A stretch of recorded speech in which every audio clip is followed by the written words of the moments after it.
بسم اللہ الرحمن الرحیم مل مسیح ابن مریم الا رسول۔ اس سے پہلے بات یہی چل رہی ہے کہ عیسائیوں کے 3 عقیدے ذکر کیے گئے۔ ایک تو یہ کہ کچھ نصارہ تو مانتے ہیں کہ مسیح ابن مریم عین خدا ہے، وہی اللہ، وہی معبود ہے۔ کچھ کا عقیدہ ہے کہ وہ عین خدا نہیں بلکہ جزو خدا ہے، 3 میں کا 1 ہے۔ اور ایک عقیدہ یہ ہے کہ وہ خدا نہیں بلکہ خدا کا بیٹا ہے۔ ان تینوں کی تردید کر دی گئی، اسی کو اور واضح طور پر بیان فرمایا جا رہا ہے اور فرمایا گیا مل مسیح ابن مریم الا رسول۔ مسیح ابن مریم عین خدا نہیں ہے، جزو خدا بھی نہیں ہے، نہ اللہ ہیں، نہ اللہ کے بیٹے ہیں، نہ ابن اللہ ہیں۔ وہ کیا ہیں؟ وہ ایک رسول ہیں۔ قد خلت من قبلہ الرسل، وہ ایسے رسول ہیں کہ ان سے پہلے بہت سے رسول گزر چکے ہیں، یہ بھی گزر جائیں گے۔ اگر یہ خدا ہوتے، خدا کا جز ہوتے، خدا کا بیٹا ہوتے تو یہ دنیا میں آنے کے بعد جاتے نہیں۔ پھر اللہ تو وہ ہے، معبود تو وہ ہے جسے زوال نہیں، جسے فنا نہیں۔ تو یہ اور رسولوں کی طرح یہ بھی ایک رسول ہی ہیں، جیسے اور رسول گزر گئے، چلے گئے دنیا سے، ویسے یہ بھی چلے جائیں گے۔ یہ اللہ کے رسول صلی اللہ علیہ وسلم اپنے زمانے کے نصارہ کو بتا رہے ہیں نا، تو ان کی سمجھ میں تو یہ بات اور آ گئی کہ ہاں حضرت عیسیٰ تو واقعی دنیا سے چلے گئے، اور ان کا چلے جانا اس بات کی دلیل ہے کہ وہ حقیقتاً معبود، وہ الہ نہیں ہے۔ تو فرمایا گیا مسیح ابن مریم نہ خدا ہیں، نہ عین خدا ہیں، نہ جزو خدا ہیں، نہ اللہ، نہ ابن اللہ، بلکہ وہ کیا ہیں؟ الا رسول، وہ صرف ایک رسول ہیں۔ قد خلت مضت من قبلہ الرسل، ان سے پہلے بھی بہت سے رسول تشریف لائے اور وہ دنیا سے تشریف لے گئے۔ فہو یمضی مثلہم، یہ بھی ایک دن دنیا سے انہی کی طرح تشریف لے جائیں گے۔ ولیس بآلہن، یہ معبود نہیں ہیں۔ کما زعموا، جس طرح ان نصارہ نے اپنا عقیدہ بنا رکھا ہے، انہوں نے سمجھ رکھا ہے، جنہوں نے یہ سمجھ رکھا ہے کہ وہ معبود ہیں۔ وَإِلَّا لَمَضَ، اور قریب کر دیا، اور اگر یہ الہ ہوتے تو نہیں گزرتے، ما مضى، گزرتے نہیں بلکہ ابھی تک رہتے اور پھر ہمیشہ ہمیشہ رہتے۔ حالانکہ ایسا نہیں، تم خوب جانتے ہو کہ حضرت عیسیٰ دنیا میں نہیں ہے بلکہ تشریف لے گئے۔ وَأُمُّهُ صِدِّيقَةٌ، اور ان کی والدہ بھی صدیقہ ہیں۔ تم نے ان کو بھی کیا بتا دیا تھا؟ الہ بتا دیا تھا۔ 3 معبود مان لیے تھے نا، تو ان میں ایک ان کی والدہ کو بھی مانا تھا، تو ان کی والدہ کو بھی کہا گیا کہ ان کی والدہ ایک عورت ہی ہیں، صدیقہ ہیں، ولیہ ہیں، اللہ کی نیک بندی ہیں۔ جیسے اور سچی عورتیں ہوتی ہیں، یہ ان سے زیادہ صدیق ہیں، ان سے زیادہ سچی ہیں۔ تو یہ بھی عورت ہی ہیں، اور عورت نبی ہی بھی نہیں ہوتی چاہے جائے کہ معبود ہونا، تو وہ بھی معبود نہیں، وہ بلکہ وہ کیا ہے؟ صرف ایک صادقہ، صدیقہ، مومنہ عورت ہے۔ وَأُمُّهُ صِدِّيقَةٌ، اور ان کی والدہ بھی صدیقہ ہیں۔ مبالغۃً فی الصدق، ان کو صدیقہ کیوں کہا گیا؟ کہ وہ سچائی میں کامل ہیں بالکل۔ اور عورتیں بھی سچی ہوتی ہیں مگر یہ کامل ہیں، ایک دم مکمل ہیں، سچائی میں مبالغے کی نہیں، انہیں صدیقہ فرمایا گیا۔ کانا یاکلان الطعام، پھر تم اور سمجھ لو یہ دونوں کے دونوں، جن ماں اور بیٹوں کو تم کیا کہتے ہو؟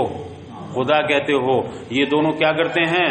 یاکلان الطعام، یہ تو کھانا کھاتے ہیں، کھانا کھاتے تھے یہ، کغیرہما من الحیوانات، ایسے ہی جیسے دوسرے اور جاندار، انسان، غیر انسان، یہ سب کھانا کھاتے ہیں، جیتے ہیں، ویسے ہی یہ دونوں بھی کھانا کھایا کرتے تھے۔ ومن کانا کذالک لا یکون الہا، اور جو کھانا کھانے والا ہو، جو کھانا کھاتا ہو، کھانے کا محتاج ہو، وہ معبود نہیں ہو سکتا، اس لیے کہ معبودیت میں اور احتیاج میں منافات ہے۔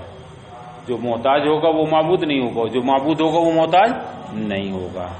ومن کانا کذالک، اور جو ایسا ہو، یعنی جو کھانا کھاتا ہو اور ضروریات سے فارغ ہوتا ہو، قضاء حاجت کرتا ہو، لا یکون الہا، وہ کسی صورت بھی معبود نہیں سکتا۔ کیوں؟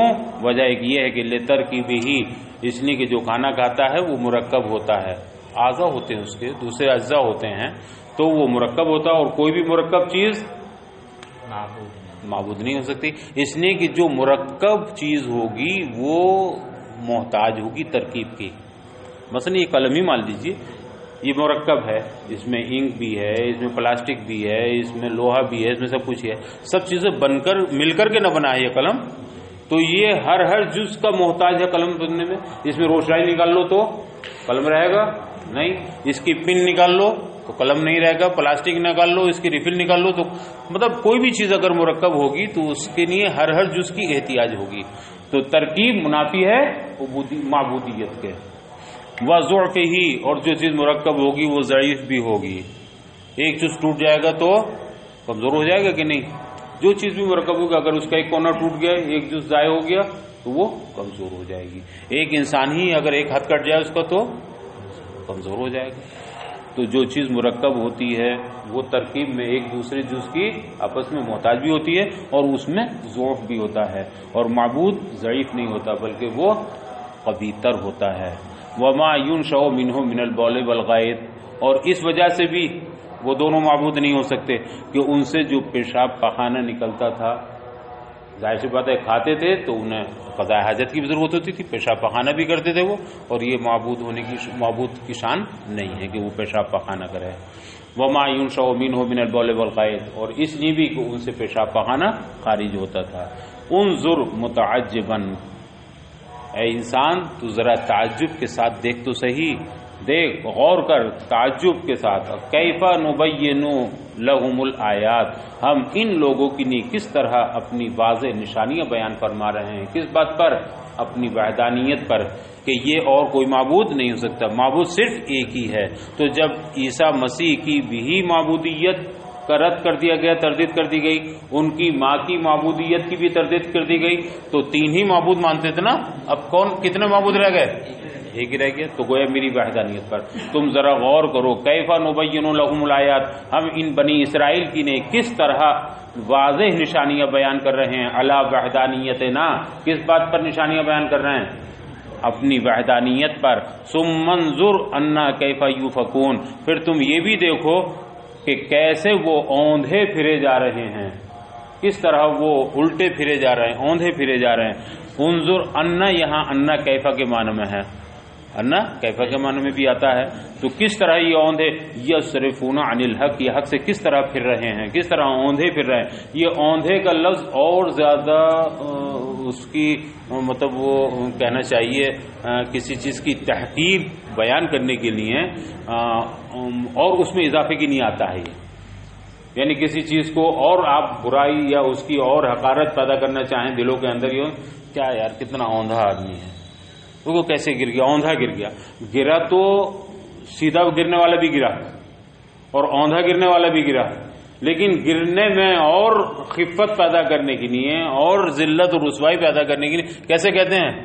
اب میں دیکھا تو اوندھا گر گیا ہو تو بالکل، اب گر گیا تھا یہی کافی تھا گرنے کا ہے نہیں، اور اس میں اوندھے کا یہ اوندھے والی صفت لگا کر کے اس کے گرنے میں اور خرابی پیدا یا اور برائی پیدا کر دی، یعنی اس کی اور حیثیت خراب کر دی۔ تو یہ دیکھیے کہ ان آیات کے باوجود، ان دلائل کے باوجود کس طرح وہ اوندھے حق سے پھر رہے ہیں۔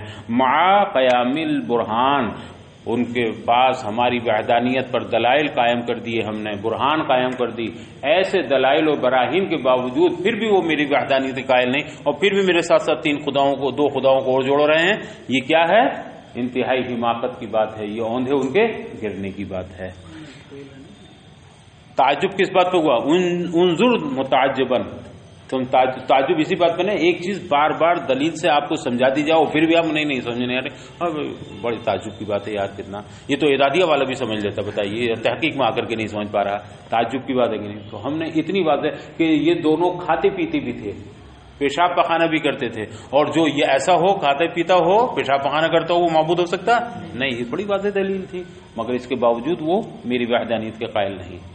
قل اتعبدون من دون اللہ، اے محبوب آپ ان سے فرما دیجئے ان کتابیوں سے، کیا تم اللہ کو چھوڑ کر عبادت کرتے ہو ما لا یملک لکم ضر ولا نفع، اس کی جو نہ تمہیں کوئی نقصان پہنچا سکتا ہے اور نہ کوئی نفع پہنچا سکتا ہے۔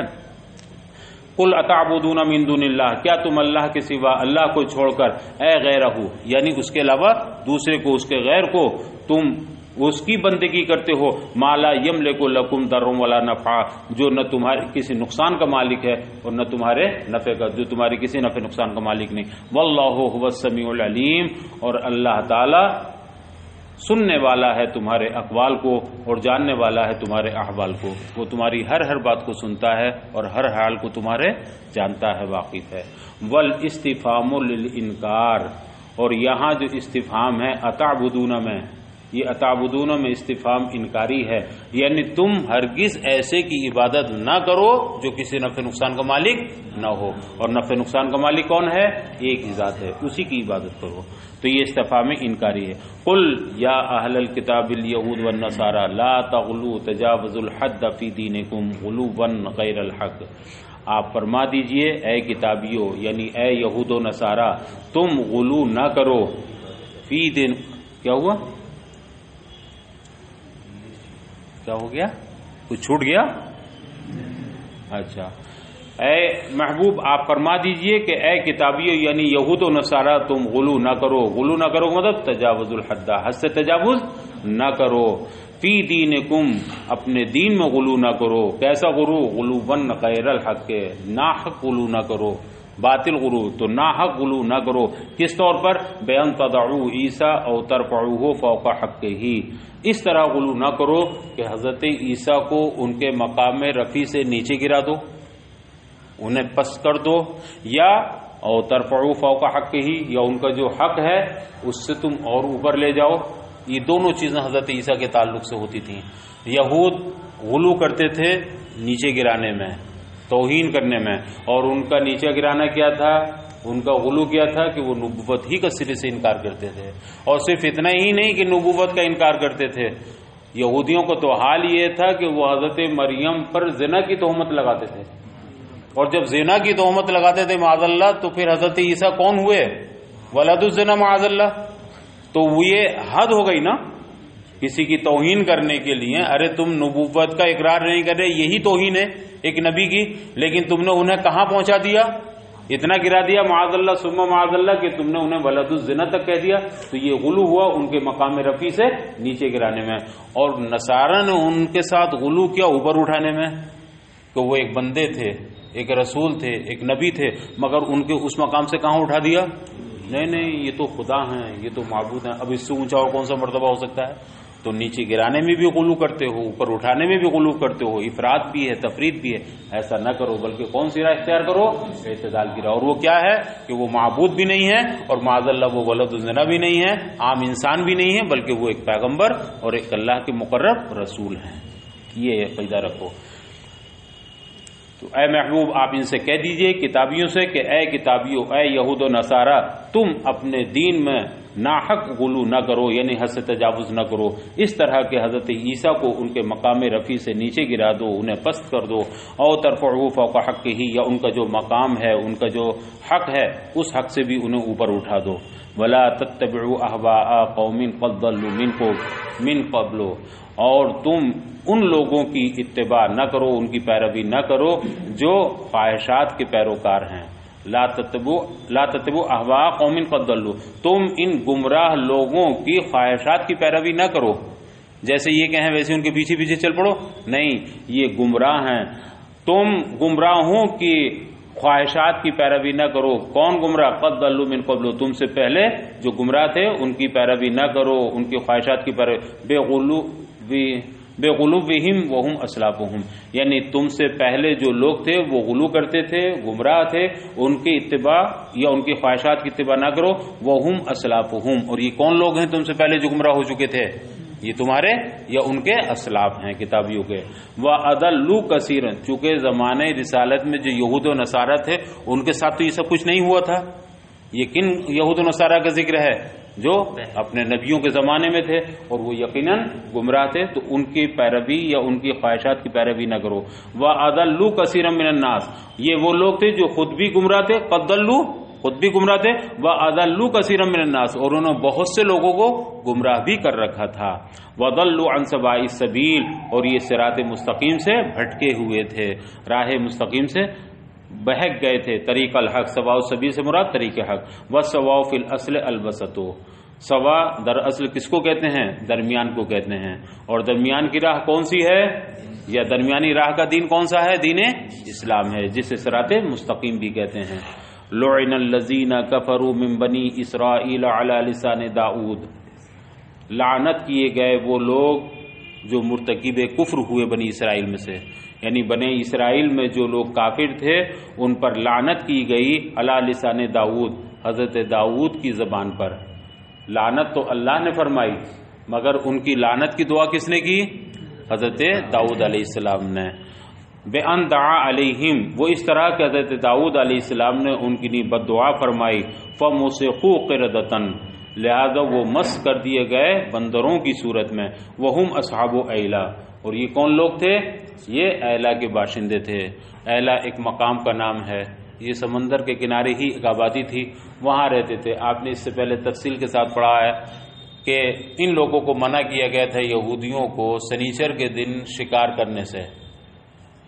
سنیچر کے دن انہیں شکار سے منع، لیکن یہ لوگ بڑی چالاکی کرتے تھے اور سنیچر کے دن کے شکار کو بھی نہیں چھوڑتے تھے.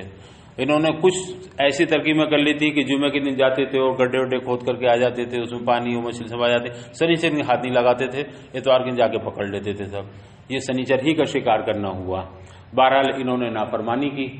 یہ زمانہ حضرت داؤد علیہ السلام کا تھا.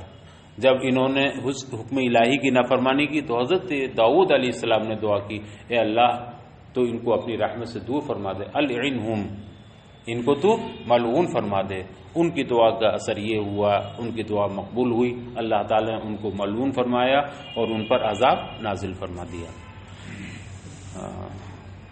ملعون ہوئے، لعنت کی گئی ان لوگوں پر بنی اسرائیل میں سے جو کفر کے مرتکب ہو گئے تھے، یعنی بنی اسرائیل کے کافروں پر لعنت کی گئی حضرت داؤد کی زبان پر، اس طرح کہ انہوں نے ان کی لیے بد دعا فرمائی تو وہ بندر کی صورت میں مس کر دیے گئے. اور یہ وہ لوگ تھے جو اصحاب ایلا تھے، ایلا کے رہنے والے. وعیسی ابن مریم، اور حضرت عیسیٰ ابن مریم کی زبان پر بھی لعنت کی گئی اس وقت کے ان کے ماننے والوں کی، یہودیوں کی.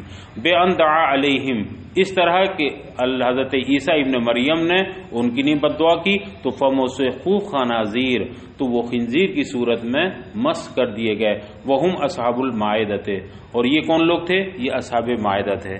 یعنی حضرت عیسیٰ علیہ السلام کے زمانے میں آسمان سے ایک خوان اترتا تھا، ایک خاص اللہ کی نعمتیں نازل ہوتی تھیں، بغیر کسی کرے ہوئے، بغیر کسی محنت مشقت کے خوان اترتا تھا، یہ اسے کھاتے تھے.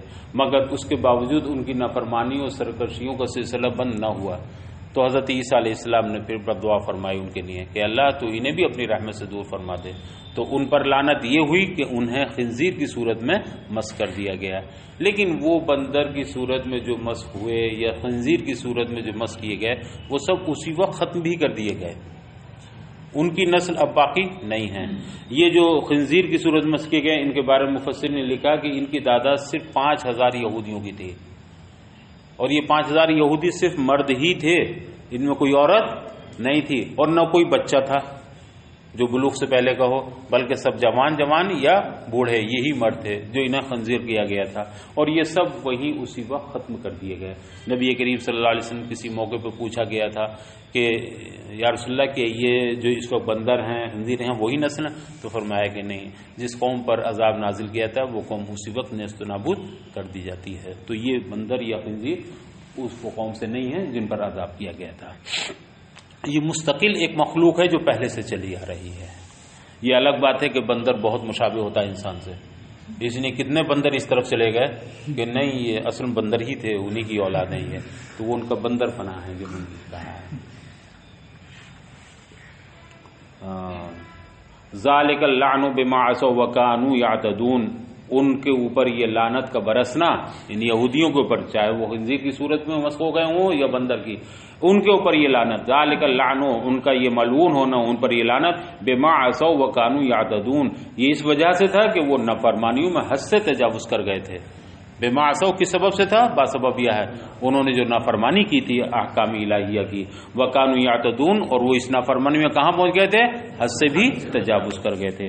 کانوا لا یتناہون اے لا ینہا بعضهم بعضا ان معاودت منکر فعلوہ، ان کا حال یہ تھا کہ یہ آپس میں منع نہیں کرتے تھے، لا یتناہون، یہ منع نہیں کرتے تھے، نہیں روکتے تھے، اے لا ینہاہم بعضہم بعضا، یعنی ان میں کوئی کسی کو روکتا نہیں تھا برائی کرنے سے، بعض کو منع نہیں کرتا تھا، ان معاودت منکرین فعلوہ، اس منکر سے، اس برے کام سے جس کا وہ ارتکاب کرتے تھے ان سے کوئی روکنے والا نہیں تھا، کوئی روکتا نہیں تھا، تو ان کے نہ روکنے کی وجہ سے بھی ان پر لعنت فرمائی گئی۔ پتہ ہی چلا کہ اگر برا کام کوئی کرتا ہوا دیکھے تو اس پر ضروری ہو جاتا ہے کہ اسے روکے، جو بھی اس کی حیثیت ہے، اگر تھپڑ مار کے روکنے کی ہے تو تھپڑ مار کے روکے، زبان سے روکنے کی ہے تو زبان سے روکے، دل سے روکنے کی حیثیت ہے اس کی تو کم سے کم دل ہی سے برا جانے یہی روکے۔ تو ان کا حال یہ تھا کہ یہ برائیاں کرتے رہتے تھے، برائیوں کا ارتکاب کرتے تھے اور کوئی کسی کو منع نہیں کرتا تھا۔ یہاں عن معاودت منکرین، معاودت کا لفظ یا اس مضاف کو اس لیے ذکر کیا ہے کہ اگر معاودت کا ذکر نہ کیا جائے تو معنی یہ ہوں گے کہ وہ لوگ منع نہیں کرتے تھے کسی کو برائی سے، یعنی اگر کوئی برا کام ہو گیا تو روکتے نہیں تھے، برا کام جب صادر ہو جائے، جب اس کا ارتکاب ہو جائے تو اب اس کی واپسی ممکن ہی نہیں ہے، اصلی عدم ممکن نہیں اس کا۔ مثلا کسی نے کسی کے تھپڑ مار دیا، اب تھپڑ مت مار، اب جو لگ گیا تو لگ گیا، یا واپس لے لے گا اسے، بولے تھپڑ مت مارا، اب وہ پیٹے جا رہا ہے، ایک آدمی نہ کر نہیں مارو مت مارو مت، اب جو پیٹ گیا، جو لگ گئے ہاتھ، جتنے اس کے فیضیاب ہو گیا وہ تو ہو گیا، وہ تو واپسی نہیں ہو سکتی۔ ہاں اتنا ہو سکتا ہے کہ اس کی معاودت سے روکا جا سکتا ہے، تم اعادہ نہ کرو، اب ایک تھپڑ مار دیا اب دوبارہ نہ مارو، تیسری بار نہ مارو، تو یہ نہیں روکتے تھے۔ تو جو کام برائی کا ہو گیا ایک دفعہ وہ تو ہو ہی گیا، لیکن اس کو دوبارہ کرنے سے نہیں روکتے تھے۔ یہی دوبارہ نہ کرنے سے نہ روکنا یہی ان کا کیا تھا؟ جرم تھا، یہی ان کی نافرمانی تھی۔ لا قانون یا لا یتناہون اے لا ینہا بعضہم بعضا عن معاودت منکرین فعلوہ، یعنی جن برائیوں کا وہ ارتکاب کرتے تھے ان برائیوں سے کوئی کسی کو روکتا نہیں تھا، اس وجہ سے ان پر لعنت فرمائی گئی۔ لبئس ما کانوا یفعلون، کتنا ہی برے وہ کام تھے جن کو یہ کرتے تھے۔ لبئس ما کانوا یفعلون، یہ کتنا برا کام کرتے تھے، کیسی برائی کی بات ہے؟ فعلہم ھذا، یعنی ان کا یہ طرز عمل نہایت برا تھا۔ کون سا طرز عمل؟ منع نہ کرنا، تو یہ برا کام تھا جس کو وہ کرتے تھے۔ فعلہم ھذا، یعنی ان کا یہ فعل بہت ہی برا تھا، یہ طرز عمل۔ ترا یا محمد کثیرا منہم یتولون الذین کفروا، اے محبوب، اے محمد صلی اللہ علیہ وسلم، آپ ان میں سے بڑی تعداد ایسی دیکھیں گے، ان میں سے بہت سے لوگوں کو ایسے دیکھیں گے، یتولون الذین کفروا، جو کافروں سے دوستی کرتے ہیں۔ ان یہود و نصارہ میں سے آپ بہت سے لوگوں کو دیکھیں گے، بڑی تعداد ایسی دیکھیں گے، یتولون الذین کفروا، جو کن سے محبت اور دوستی کرتے ہیں؟ کافروں سے دوستی کرتے ہیں۔ من اہل مکہ تھا، یعنی کفار مکہ سے دوستی کرتے ہیں، آپ دیکھیں گے۔ بغضا لکا، یہ کس لیے دوستی کرتے ہیں؟ صرف آپ کے عداوت میں، صرف آپ کی نفرت میں، آپ سے بغض رکھتے ہیں، اس لیے یہ دوستی کرتے ہیں۔ تو یہ آپ سے دشمنی میں دونوں مشترک، کفار مکہ آپ سے دشمنی کرتے ہیں، یہود و نصارہ بھی آپ سے دشمنی کرتے ہیں، تو چونکہ دشمنی کرنے میں دونوں ایک ہیں اس لیے یہ آپس میں ایک دوسرے سے محبت کرتے۔ تو ان کی محبت کی وجہ یہ نہیں کہ انہیں دعوتیں ملتی تھی وہاں، یا وہ کوئی جائیداد دیتے تھے انہیں، ان سے آپس میں دوستی کی وجہ صرف یہ ہے کہ بغضاً لکا، صرف آپ کی دشمنی میں۔ اے محبوب، آپ دیکھیں گے یا آپ دیکھتے ہیں انہیں کہ بہت سے لوگ کافروں سے صرف اس لیے دوستی کرتے ہیں آپ کی دشمنی کی وجہ سے۔ لبئس ما قدمت لہم انفسہم، کیا ہی برا ہے وہ جو انہوں نے اپنے لیے اپنی آخرت میں بھیج دیا، اپنے آگے بھیج دیا، یعنی آخرت میں جو کچھ انہوں نے بھیجا وہ بہت بری چیز ہے۔ من العمل، کیا چیز ہے وہ جو انہوں نے آخرت کے لیے بھیجا ہے؟ ان کا وہ عمل لمعادہم الموجب لہم، کیا کہ وہ عمل اللہ کے اس ناراضگی اور غضب کا سبب ہے، الموجب لہم، ان کے لیے باعث بنے گا، سبب بنے گا، ان سخط اللہ علیہم، کہ اللہ تعالیٰ ان پر ناراض ہوگا، ان پر غضبناک ہوگا۔ ان کا یہ عمل اس بات کا ذریعہ بنے گا، اس بات کا سبب بنے گا اللہ تو ان پر غضبناک ہوگا نار. وفی العذاب ہم خالدون، اور پھر جب وہ عذاب میں مبتلا ہوں گے تو پھر ہمیشہ عذاب میں ہی رہیں گے. ہم خالدون، پھر وہ ہمیشہ جہنم میں رہیں گے، عذاب میں رہیں گے. وَلَوْ كَانُوا يُؤْمِنُونَ بِاللَّهِ وَالنَّبِيِّ مُحَمَّدٍ وَمَا أُنزِلَ إِلَيْهِ مَا اتَّخَذُوهُمْ، اور اگر یہ اللہ پر ایمان لے آتے، یہ کتابی یہود و نصارہ اگر یہ اللہ پر ایمان لے آتے اور نبی پر ایمان لے آتے، نبی سے مراد خاص نبی کریم صلی اللہ علیہ وسلم کی ذات ہے، یعنی محمد رسول اللہ پر ایمان لے آتے، وما انزل الیہ، اور جو نبی پر نازل ہوا ہے وہ احکام ان پر ایمان لے آتے، یعنی قرآن پر ایمان لے آتے، تو متخذوہم، تو یہ ان کفار کو ہرگز دوست نہ بناتے. اگر یہ مومن ہو جاتے، اللہ اس کے رسول پر ایمان لے آتے اور جو نازل کرتا ہے اس پر ایمان لے آتے، تو متخذوہم اے الکفارا، تو یہ کفار کو ہرگز دوست نہ بناتے. اولیاء، کیا نہ بناتے؟ دوست نہ بناتے. تو متخذوہم اولیاء، تو یہ کفار کو دوست نہ بناتے. ولکن کثیرا منہم فاسقون، لیکن ان میں زیادہ تعداد تو نافرمانوں ہی کی ہے. یہ بکثرت کیسے ہیں؟ اس سے پتہ چلا کہ کچھ ان میں فرما بردار بھی رہے، جیسے بار بار ذکر آتا حضرت عبداللہ بن سلام وغیرہ کا، تو یہ لوگ ایمان لے آئے تھے. تو یہاں بار بار کہتے ولیکن کثیرا منہم فاسقون، مگر ان میں زیادہ لوگ کیا ہیں؟ بڑی تعداد فاسقوں کی ہے. یہاں فاسق سے مراد کافر ہیں. خارجون عن الایمان، بڑی تعداد کن لوگوں کی ہے؟ جو ایمان سے خارج ہیں، اور ایمان سے خارج فاسق نہیں ہوتا بلکہ کون ہوتا ہے؟ کافر ہوتا. تو فاسق کن سے مراد؟ کافرون. لَتَجِدَنَّ یا محمد صلی اللہ علیہ وسلم اشد الناس عداوۃ للذین آمنوا اليہود والذین اشرکوا. اے محبوب، آپ عداوت کے مسلمانوں کی عداوت میں آپ لوگوں میں سب سے زیادہ سخت یا شدید آپ یہود کو پائیں گے، والذین اشرکوا، اور ان کو پائیں گے جو مشرک ہیں. یعنی مسلمانوں کی عداوت یہود و نصارہ سبھی کرتے ہیں، دشمنی سبھی رکھتے ہیں، مگر ان یہود و نصارہ و مشرکین میں سب سے زیادہ مسلمانوں کے خلاف یا ان کے بارے میں سخت کون لوگ ہیں؟ ایک تو یہود ہیں اور دوسرے مشرکین مکہ ہیں. اے محبوب، آپ عداوت کے اعتبار سے، دشمنی کے اعتبار سے مسلمانوں کی یا مسلمانوں کی دشمنیوں میں سب سے زیادہ، سب سے سخت یہود کو پائیں گے اور مشرکین مکہ کو پائیں گے. والذین اشرکوا من اہل مکہ تھا، یعنی مشرکین مکہ کو. لتضاعف کفرہم وجہلہم، اس لیے کہ ان کا کفر و جہل بہت بڑھا ہوا ہے. یہ پکے جاہل بھی ہیں اور بہت بڑے کافر بھی ہیں. تو ان کے کفر و جہل میں چونکہ بڑھا ہوا ہے، اس لیے یہ زیادہ دشمنی رکھتے ہیں. وَإِنْهِمَاكِهِمْ فِي اتِّبَاعِ الْهَوَىٰ، اور ایک چیز یہ بھی ہے کہ یہ اتباع نفس میں بڑے منہمک رہتے ہیں، انہیں کسی اور کی پرواہ نہیں ہے، اپنی خواہشات میں یہ منہمک رہتے ہیں، ہر وقت اسی مگن رہتے ہیں. وَإِنْهِمَاكِهِمْ فِي اتِّبَاعِ الْهَوَىٰ، اور یہ اتباع نفس میں منہمک رہنے کی وجہ سے.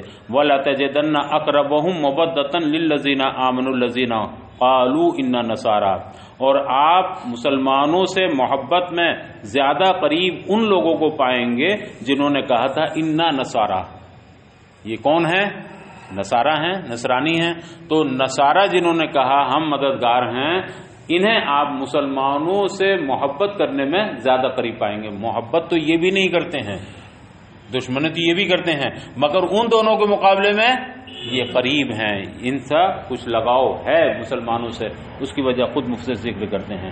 ذالکا، اور یہ یعنی نصارہ کا قریب ہونا یہود و مشرکین کے مقابلے میں، ان کا یہ قرب، اے قرب مودتہم للمؤمنین، یعنی مسلمانوں سے محبت میں ان کا قریب تر ہونا، بأن، اس وجہ سے ہے، اس سبب سے ہے کہ ان منہم قسیسین علماء ورہبانا عبادا، کہ ان کے اندر علماء ہیں، ان میں عبادت گزار ہیں، عباد ہیں، جو دنیا ترک کرنے والے ہیں، تارک دنیا، یہ لوگ ان نصارہ کے اندر ہیں. وَأَنَّهُمْ لَا يَسْتَكْبِرُونَ، اور ایک وجہ یہ بھی ہے کہ یہ عبادت حق سے غرور اور تکبر نہیں کرتے، یعنی اللہ کی عبادت کرنے میں، حق کو قبول کرنے میں، یہ حق کی عبادت کرنے میں یہ غرور اور تکبر بھی نہیں کرتے. کما یستکبر الیہود و اہل مکہ تھا، جس طرح یہود اور اہل مکہ غرور کرتے ہیں عبادت حق میں، یہ ایسا نہیں کرتے ہیں. قسیسین، قسیس کی جمع ہے، قسیس کے معنی علماء یہاں کہا. ایک روایت یہ بھی ہے کہ انجیل میں جب تحریف کر لی ان نصارہ نے، نصرانیوں نے، تو عموماً محرف انجیل کو ماننے لگے، اور اپنی حسب منشا اس میں حسب و اضافہ کر کے. لیکن اس زمانے میں بھی ایک شخص ایسا باقی رہ گیا تھا جس نے اصل انجیل کو محفوظ رکھا تھا اور وہ اسی پر عامل تھا، اصل انجیل پر، اور اس نے ان لوگوں کو چھوڑ رکھا تھا. اس کا نام جو اصل انجیل پر عامل تھا اسی کا نام تھا قسیس، یا بعد میں کہا قسیسین، جمع جیسے ہمارے یہاں ہوتا نا، ایک تو زاہد بھی نام ہوتا ہے، زاہدین بھی نام ہوتا نا، عارفین نام ہے، ساجدین نام ہے، نام ہوتے نا، وہ اکیلا ہی ساجدین ہوتا. تو یہ قسیسین بلکہ کیا تھا؟ قسیسین. اب اس کی اتباع کرنے والے، اس کو ماننے والے یا اس سے قریب رہنے والوں کو بھی کیا کہا جانے لگا؟ قسیسین. تو چونکہ وہ اصل انجیل کا ماننے والا تھا، اس کے اندر نرمی تھی، تو اب قسیسین کا. تو نصارہ کے اندر بمقابلے یہودیوں کے قسیسین علماء تھے، ان کے اندر عبادت گزار تھے، تارک دنیا تھے، ان کے اندر خوف تھا کچھ، تو وہ مسلمانوں کے لیے بنسبت قریب تھے، ورنہ مسلمانوں کے تو سبھی دشمن رہے ہیں. یہ انہی لوگوں کے تعلق سے ہے جو انجیل پر عمل کرنے والے رہے ہیں، اور نہیں تو جو انجیل پر عمل کرنے والے نہیں وہ تو پکے ملحد ہو چکے ہیں. ایک قول یہ بھی ہے اس سلسلے میں کہ یہ خاص ایک جماعت کے تعلق سے ہے کہ وہ نصارہ مسلمانوں سے بمقابلہ دوسرے یہودیوں مشرکین کے زیادہ قریب ہیں، وہ ایک خاص جماعت کے تعلق سے ہے. اس جماعت کا ذکر ابھی آگے آ رہا ہے وَإِذَا سَمِعُوا میں، کہ نجاشی سے متعلق جتنے نصارہ تھے ان لوگوں کے دلوں میں واقعتاً خوف پیدا ہوا اور ان کے دل پگھل گئے. تو ان سے متعلق کہا ہے کہ یہ اتنے پکے دشمن نہیں ہیں جتنے پکے دشمن یہود اور مشرکین ہیں. لینا ذرا سا اور.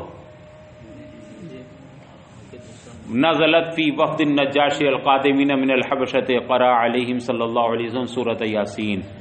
یہ آیت کریمہ جو آگے آ رہی ہے اس وقت نازل ہوئی جب نجاشی کا ایک وفد حبشہ سے مدینہ طیبہ حاضر ہوا. وقرأ علیہم صلی اللہ علیہ وسلم، اور اللہ کے رسول صلی اللہ علیہ وسلم نے ان کے سامنے سورہ یاسین تلاوت فرمائی. تو فبکوا واسلموا، تو یہ سب رونے لگے اور مشرف با اسلام ہو گئے. یہ بڑا مشہور واقعہ ہے کہ جب پہلی ہجرت ہوئی تھی حبشہ کی جانب تو اس میں بہت سے صحابہ کرام، تقریباً 80 کی تعداد تھی لگ بھگ، یا کچھ اور کم و بیش بھی. تو یہ حضرات مکے سے حبشہ ہجرت کر کے چلے گئے. ان میں حضرت جعفر طیار، جعفر بن ابی طالب یہ بھی تھے، اور بھی دیگر اکابر صحابہ کرام تھے. بہرحال انہیں جب وہاں شاہ حبشہ کے سامنے پیش کیا گیا جس کا نام نجاشی اس کا لقب تھا، نام تو کچھ اور تھا، تو نجاشی کے سامنے پیش کیا گیا، انہیں بلایا. یہاں سے انہوں نے اپنے دوسرے قاصد بھیج دیے تھے مشرکین مکہ نے کہ ایسے ایسے ہمارے یہاں سے کچھ بھگوڑے چلے گئے ہیں اپنی زبان میں، کہ ایسے سے بھاگ کے چلے گئے ہیں، انہیں آپ کسی بھی صورت سے گرفتار کر کے ہمیں واپس کیجیے اور انہیں اپنے یہاں پناہ نہ دیجیے. بڑا تفصیلی خط و بڑا زوردار خط لکھا. وہ جب نجاشی کے پاس پہنچا تو بہرحال اس نے دیکھا، اب دیکھنے بعد کہا کہ کتنے لوگ آئے، تو اس نے طلب کیا، بلایا سب کو، اور ادھر ان لوگوں کو بھی بلایا کہ آپ لوگ آئے ہو قاصد بن کر کے اور یہ لوگ آئے ہیں تو ذرا بتاؤ. تو اس نے نجاشی نے ان مسلمانوں کو بلا کر کے پوچھا کہ بتاؤ تمہارا دین کیا ہے، تم جس پیغمبر پر ماننے والے ہو وہ کیا کہتے ہیں. تو انہوں نے تفصیل کے ساتھ بتایا کہ وہ ہمیں سچائی کی دعوت دیتے ہیں، نیکی کی دعوت دیتے ہیں، ایک خدا ماننے کی دعوت دیتے ہیں، اور باقی کسی اور کی مطلب عبادت کی وہ اجازت نہیں دی وغیرہ وغیرہ. پوری تفصیل ہے وہ. یہ بھی دونوں قاصد کھڑے ہوئے تھے، وہیں موجود تھے. تو پھر نجاشی نے اس وقت یہ کہا کہ اچھا یہ بتاؤ تم جس دین کا قانون اور جو اس کی دستور حیات کتاب ہے جو تمہارے اوپر قرآن نازل ہوا ہے تمہارے نبی پر، کیا اس میں سے کچھ پڑھ کے سنا سکتے ہو ہمیں؟ کہا ہم بالکل سنا سکتے ہیں. تو حضرت جعفر طیار رضی اللہ تعالیٰ عنہ نے سورہ مریم کی تلاوت شروع کر دی وہاں، اور سورہ مریم کی تلاوت جب کی ہے تو وہ پڑھتے جاتے تھے اور نجاشی اور اس کے جو ارد گرد تھے وہ سب روتے جاتے تھے اور ان کے دل پگھلتے جاتے تھے. بہرحال اس کے بعد وہ سب نجاشی بھی اسلام لے آئے، نجاشی کے ساتھ اور بھی جو متعلق تھے اس کے وہ بھی اسلام لے آئے. اور پھر مدینہ طیبہ ان لوگوں کے ساتھ نجاشی نے اپنے 80 آدمیوں کو بھیجا.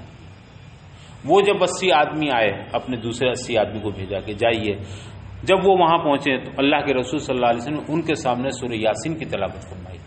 اس سورہ یاسین کی تلاوت میں وہ سب سن کر کے رونے لگے. وہی یہاں مراد ہے. وَإِذَا سَمِعُوا، یہ آیت کریمہ نازل ہوئی. چلو اب اس میں